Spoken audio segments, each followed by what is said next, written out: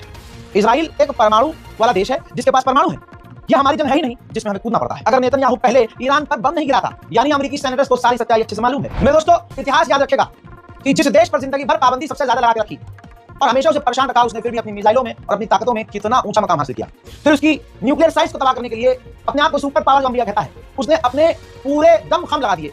यह है रिपोर्ट कि B-2 बॉम्बर से 6 बंकर ब्रस्टर बम डाले बैक टू बैक, 30,000 पाउंड के 6 बंकर ब्रस्टर, जो जमीन के नीचे एक बंकर ब्रस्टर मार दो तो जमीन कई 100 फीट गहराई में जाकर पूरी जमीनें फट जाती हैं। ये 6 बंकर ब्रस्टर बम फॉर्डो न्यूक्लियर फैसिलिटी, ईरान की न्यूक्लियर फैसिलिटी पर दागे गए हैं। सोचिए, पूरी ताकत दाग दी है ईरान पर। सोचिए, 30 टॉमहॉक मिसाइल नातंज और इस्फहान न्यूक्लियर फैसिलिटी पर दागे गए हैं।